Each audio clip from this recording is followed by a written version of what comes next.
سب سے اہم بات یہ ہے، آج میڈیا کا دور ہے، پورا پاکستان کا میڈیا اس بات کی گواہی دے رہا ہے کہ جو احتجاجی ریلی کے شرکا تھے انہوں نے کسی قسم کا تشدد نہیں کیا تھا، کسی قسم سے پرووک نہیں کیا تھا، لیکن اس کے باوجود لاٹھی چارج ہونا، لاٹھیاں برسانا، حتیٰ کہ خواتین کو بھی نشانہ بنانا، ٹیئر گیس پھینکنا، پانی کی توپیں چلا دینا، پھر گرفتاریاں ہونا، ایک جمہوری ماحول میں، ایک جمہوری حکومت کے دور میں، ایک جمہوریت کا بیسک جو نارم ہوتا ہے، احتجاج کرنا، ریلی نکالنا، جلسہ کرنا، جلوس کرنا، سب کچھ وہی ہو رہا تھا، لیکن اس کے بعد بھی اس انداز کا تشدد، یہ گرفتاریاں اور ایسے معاملے پر جو ہر پاکستانی، ہر کراچی والے کی آواز ہے، کراچی میں پانی کی شدید قلت، کراچی کی ٹوٹی ہوئی سڑکیں، کراچی میں کوڑے کے ڈھیر، کراچی کے اجاڑ باغ، کراچی کے میں کوئی پبلک ٹرانسپورٹ کا نہیں ہونا، یہ تمام صورتحال ایک اس پہ کسی قسم کا بھی احتجاج ایک نارمل عمل ہے، لیکن اس کا رد عمل اس انداز کا ہونا، اس کے بعد یہ گرفتاریاں ہو جانا، جس میں سید مصطفیٰ کمال کو بھی گرفتار کیا گیا،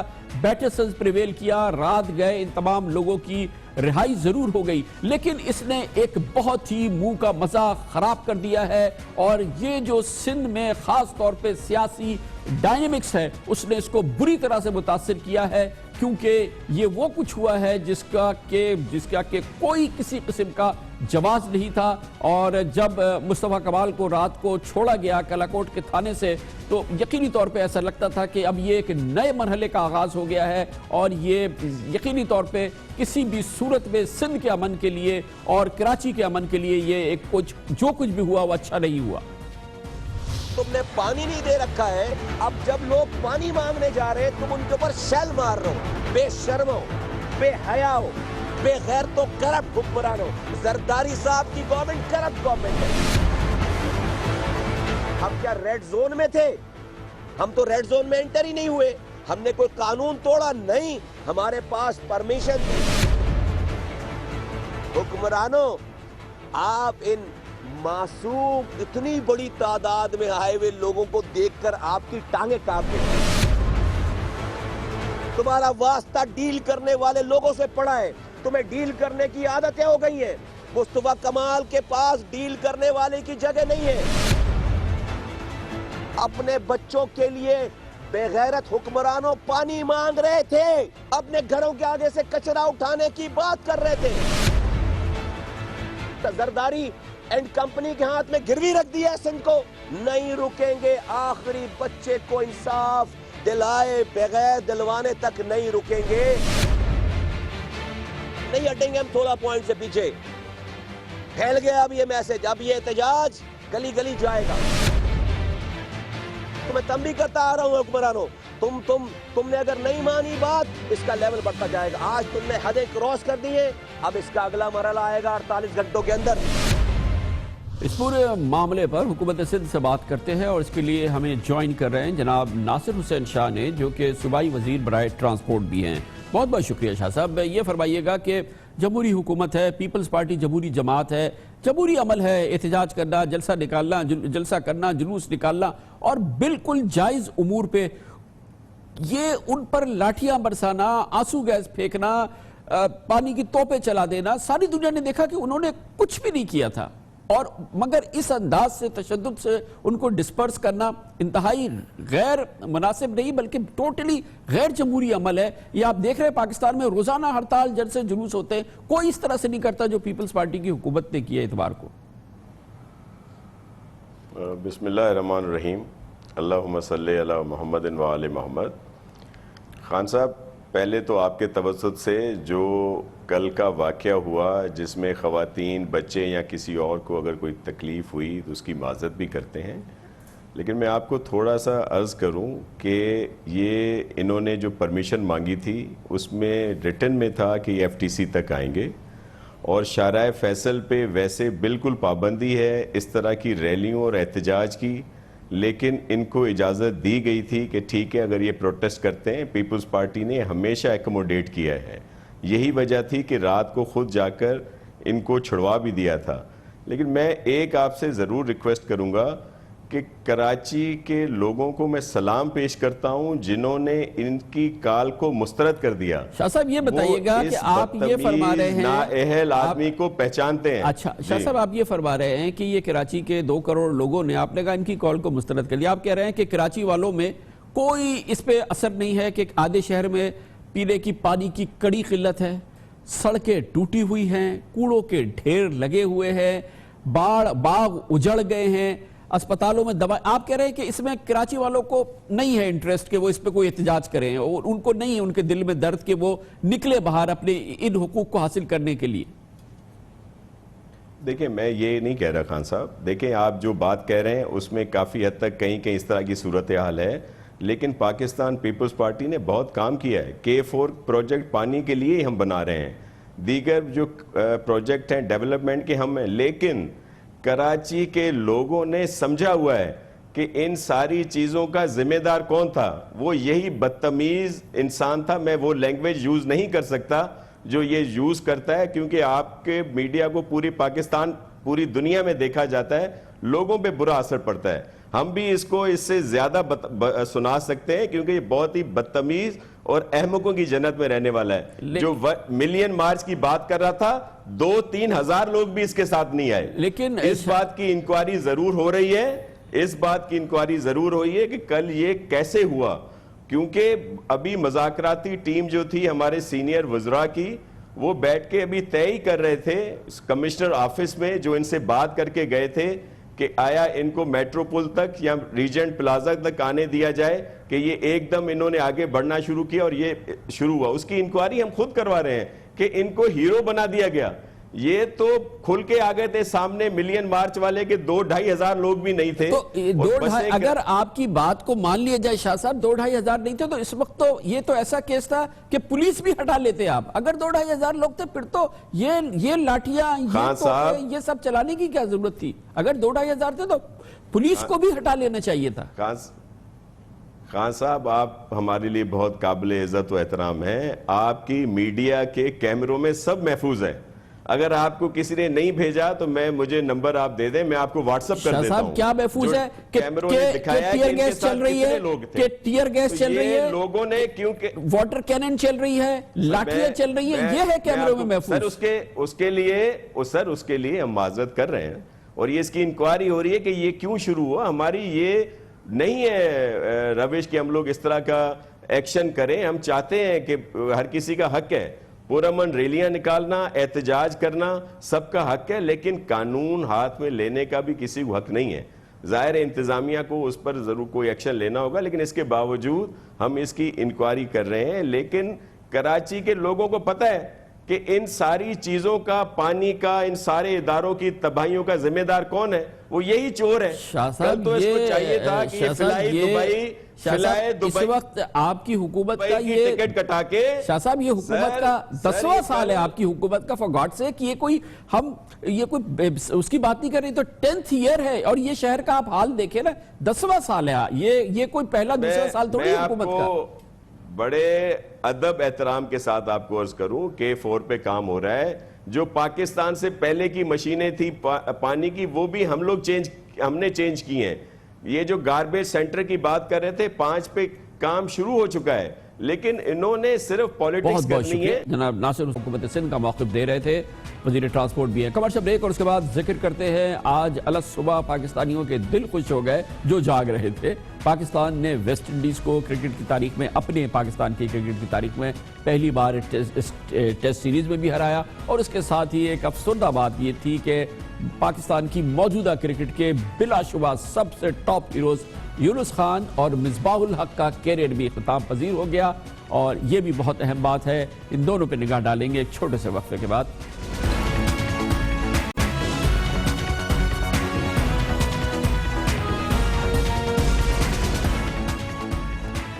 کل پاکستان ٹیسٹ کرکٹ کی تاریخ میں پہلی بار ایسا ہوا کہ پاکستان نے ویسٹ انڈیز کو اس کی سرزمین پر ٹیسٹ سیریز ہرائی, اور ہوا بھی بڑے ڈرامائی انداز میں جب ٹیسٹ میچ کا فیصلہ آخری دن کے آخری اوور سے 1 گیند پہلے ہوا. اس کے ساتھ ہی پاکستان کے بہت ہی انتہائی مائناز شرافت اور کھیل کی مہارت کے ایک آئیکن بن گئے تھے مصباح الحق, اور یونس خان کے ٹیسٹ کیریئر کا اختتام ہو گیا. کرکٹ کی دنیا میں مصباح الحق کو مسٹر کول یونس خان کو مسٹر ریزیلینٹ کے نام سے ہمیشہ پہچانا جاتا رہا ہے. دونوں کھلاڑیوں نے اپنی محنت، صلاحیت، ڈسپلن، کمٹمنٹ سے پاکستان کرکٹ میں ایسے معیار رائج کیے کہ کئی دوسرے کھلاڑیوں اور کپتانوں کو پیچھے چھوڑا دیا. اس معاملے میں ان کا کوئی ثانی نہیں. مصباح الحق کے کپتان بننے کے بعد پاکستان کرکٹ ٹیم 8ویں نمبر سے پہلے نمبر تک پہنچی. مصباح الحق پاکستان کی طرف سے سب سے زیادہ 26 میچز جیتنے والے کپتان ہیں. مصباح کے بحیثیت کپتان 4214 رنز برصغیر میں کسی بھی کپتان کے سب سے زیادہ رنز ہیں. مصباح اس حوالے سے سب سے آگے ہیں. جناب مشتاق احمد نے بہت بہت شکریہ. مشتاق صاحب آپ فرمائیے گا، یونس خان، مصباح الحق ہے، کل ایک چیپٹر کلوز ہوا ہے پاکستان کی کرکٹ کا. آپ ان دونوں کو کس انداز سے پہچانیں گے ان کی کرکٹنگ کیریئر کو؟ بسم اللہ الرحمن الرحیم.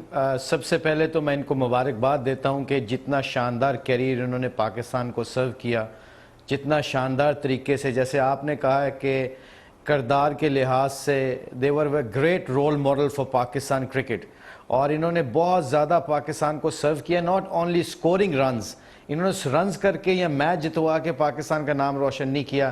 جب یہ باہر جاتے تھے تو یہ ان کا جو انٹریکٹ ہوتا تھا، لوگوں کے ساتھ ملنا جلنا، یہ اتنا ہمبل لوگ تھے، یہ اتنے اچھے لوگ ہیں کہ جتنے بھی ینگسٹرز ان کے ساتھ کھیلے ہیں، مجھے پتہ ہے انشاءاللہ تعالی میں ان کے ساتھ رہا ہوں، میں نے ان کی کوچنگ کی ہے، تو مجھے جو لگتا ہے کہ میں نے ان لڑکوں کو جو یونس اور مصباح کو دیکھا ہے کہ یہ کبھی بھی ایسا کبھی کام نہیں انہوں نے کوشش کی کہ جس سے پاکستان کا نام بدنام ہو یا پاکستان کے بارے میں کوئی انگلی اٹھا سکے. تو جیسے آپ نے کہا کہ یہ بڑے گریٹ رول ماڈل، اور میں مبارکباد اس لیے دینا چاہتا ہوں کہ جو ان کی فیملیز ہیں اور جن لوگوں نے ان کو سپورٹ کی ہے، یہ ایسے کردار والے لوگ تھے کہ جن کی وجہ سے جتنے بھی ہمارے ڈریسنگ میں as cricketers, purely as cricketers, Younis کو اور مصباح کو آپ کہاں پہ گریڈ کریں گے؟ دیکھیں، جیسے انضمام کو، یوسف کو اگر آپ کھیلتے ہوئے دیکھیں تو آپ کو لگتا ہے کہ they were very stylish player. Misbah اور یونس سٹائلش نہیں تھے، مگر ان کی سب سے بڑی کرکٹنگ جو سکل تھی، میں نے ان کو بڑی دفعہ گرتے ہوئے دیکھا، میں نے ان کو ہر تقریباً دوسری سیریز میں گرتے ہوئے دیکھا. لوگ یہ کہتے تھے، ایون کچھ لوگ ہمارے ارد گرد کے جو ان کے ساتھ ہوتے تھے یہ کہتے تھے maybe this is a last series for Younis and Misbah. مگر کیا ڈیڈیکیشن، کیا کم بیک کیا تھا. ہمارے ساتھ ہم نے کہا نا کہ کرکٹنگ سپر سٹارز تو تھے مگر کیریکٹر کے بھی سپر سٹار تھے مصباح الحق اور یونس خان، اور آپ نے جو واقعہ سنا مشتاق احمد صاحب سے وہ اس بات کی گواہی ہے. کمرشل بریک اور اس کے بعد ذکر کریں گے چین میں بہت بڑی کانفرنس ہوئی ہے. چین کے ون بیلٹ ون روڈ کے جو عظیم الشان منصوبہ ہے، چین کے صدر نے کہا ہے کہ پاکستان چائنا اقتصادی راہداری منصوبہ اس پورے پروجیکٹ کا ماتھے کا جھومر ہے. یہ بہت ہی امپورٹنٹ پروجیکٹ ہے. اس پورے پروجیکٹ کے حوالے سے بہت ہی دلچسپ بات ہے جو کہ انہوں نے کہی ہے، اور اس کے علاوہ سی پیک کے حوالے سے کچھ بہت ہی امپورٹنٹ ڈیولپمنٹس ہوئی ہیں، وہ بھی آپ کو بتاتے ہیں چھوٹے سے واقعے کے بعد.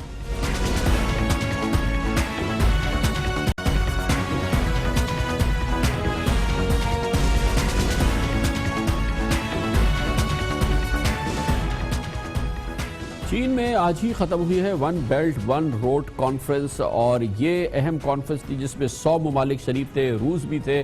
پاکستان کی جانب سے جناب وزیر اعظم نواز شریف، چاروں صوبے کے وزرائے اعلیٰ، کلیدی وفاقی کابینہ کے وزراء اس کانفرنس میں گئے تھے.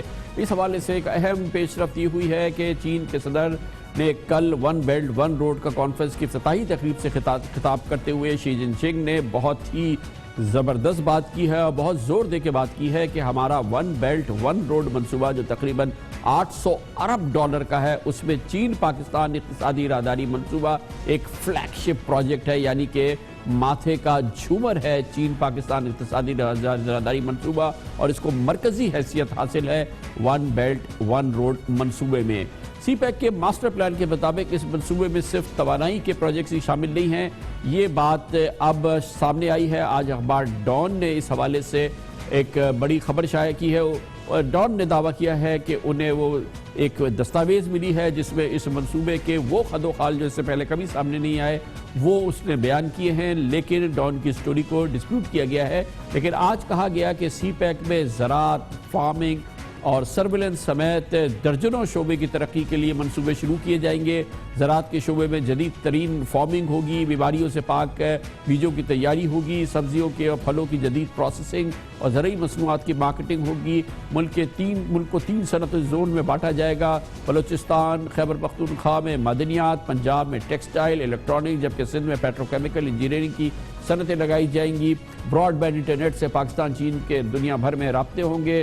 سرحدوں کی الیکٹرانک نگرانی ہوگی اور تمام بڑے شہروں کو سیف سٹی کی سطح پر کی طرز پر 24 گھنٹے میں اس کا ایک سرویلنس سسٹم بنے گا۔ سیاحت کے لیے کوسٹل ٹورزم کو فروغ دیا جائے گا اور چین اس حوالے سے کئی اور اقدامات کرے گا۔ یہ آج اخبار ڈان میں بات کہی گئی ہے، لیکن اسے ڈسپیوٹ کیا ہے۔ کہا یہ گیا ہے کہ یہ دستاویز درست نہیں ہے، یہ خبر پوری طرح سے درست نہیں ہے۔ اس حوالے سے پاکستان کے وزیر برائے پلاننگ اینڈ ڈیولپمنٹ اور سی پیک کے جو کلیدی وزیر ہیں وفاقی کابینہ میں جناب احسن اقبال نے اب سے تھوڑی دیر قبل بیجنگ سے ہمیں یہ پیغام ریکارڈ کرایا اس خبر کے حوالے سے۔ لانگ ٹرم پلان کے حوالے سے آج ایک اخبار میں شائع ہونے والی سٹوری کی میں پرزور تردید کرتا ہوں۔ یہ بات افسوسناک ہے کہ ایک ایسا منصوبہ جو پاکستان کے مستقبل کے لیے گیم چینجر ہے، جو ہم نہیں کہہ رہے بلکہ پوری دنیا کہہ رہی ہے، اور اس کی وجہ سے پاکستان آج دنیا میں سرمایہ کاری کا مرکز بن رہا ہے، اور پاکستان میں مستقبل میں انشاءاللہ تعالی انڈسٹریلائزیشن کا عمل شروع ہوگا، اسے متنازع بنانے کی کوشش کی گئی ہے، اور اس میں ایک ایسے ڈاکومنٹ کو لانگ ٹرم پلان قرار دیا گیا ہے جو کہ سب سے پہلے آج سے 1.5 سال پہلے چائنا ڈیولپمنٹ بینک کی ٹیم کی طرف سے ان کی سفارشات دی گئی تھیں، اور وہ قطعاً اور حتمی طور پہ لانگ ٹرم پلان نہیں تھا۔ اس کے بعد چین اور پاکستان کے سطح پر کئی راؤنڈز ہوئے کنسلٹیشن کے، اور بالآخر پاکستان کی حکومت نے صوبائی حکومتوں کے ساتھ مل کر اور وفاقی وزارتوں کی مشاورت کے ساتھ final version long term plan کا چائنا کو بھیجا